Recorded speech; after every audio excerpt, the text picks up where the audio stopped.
ఇది మన వెన్నుపూస మోడల్. సో మనం చూసుకుంటే ఇది మన మెడ భాగం, దీన్ని సర్వైకల్ అంటాము. తర్వాత ఈ మధ్య భాగం అంతా కూడా థొరాసిక్ లేదా డార్సల్ రీజన్ అంటే మన ఈపు భాగం. తర్వాత ఇది మన బ్యాక్ అండి, మన లోవర్ బ్యాక్, మనం లంబార్ రీజన్ అంటాము. తర్వాత ఇది మన టెయిల్ బోన్, సాక్రమ్ రీజన్ అని చెప్పి అంటాము. సో ఇప్పుడు అసలు ఈ వెన్నుపూసకి వచ్చే సమస్యలు ఏంటి, ఎందువల్ల వెన్నుపూస పాడవుతుంది, ఎలా డ్యామేజ్ అవుతుంది మనం చూసుకుందాం. సో దాదాపు సర్వసాధారణంగా ఇదేమి వైరస్ బ్యాక్టీరియాతోని మనకు వెన్ను సమస్యలు ఏం రావు. చాలా రేర్ కేసెస్లో ఏవో మనం లక్షల్లో కోట్లలో ఒకటి రావచ్చేమో కానీ, బట్ 99.9% ఇవి జీవనశైలికి సంబంధించిన వ్యాధే అని మనం చెప్పొచ్చు. సో చూసుకుంటే వెన్నుపూస ఎలా పాడవుతుంది స్టేజెస్ వైజ్ మనం మాట్లాడుకుందాము. సో ఫర్ ఆల్మోస్ట్ ఎవ్వరికి ఇప్పుడు ఎంఆర్ఐ తీసినా ఎంతో కొంత డీజనరేషన్, ఎంతో కొంత డ్యామేజ్ అనేది సర్వసాధారణంగా కనబడుతుందండి. ఎవరికి పర్ఫెక్ట్గా లేదు, ఎవరి జీవనశైలి పర్ఫెక్ట్ లేదు, ఎవరికి కూడా వెన్నుపూస కూడా పర్ఫెక్ట్ లేదు.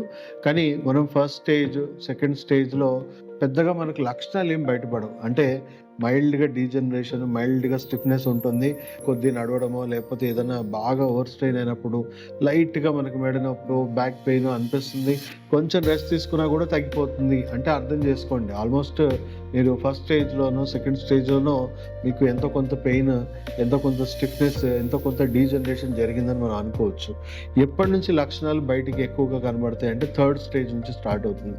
సో ఆల్మోస్ట్ థర్డ్ స్టేజ్కి వచ్చింది అనుకోండి, మనకి ఎంతో కొంత ఈ డిస్క్లలో స్టిఫ్నెస్ రావడము, ఈ డీజనరేషన్ అవ్వడము, హెవీగా స్టిఫ్నెస్ రావడము, కొంతవరకు మైల్డ్గా డిస్క్ ప్రొలాప్సిస్ కూడా అవ్వడము.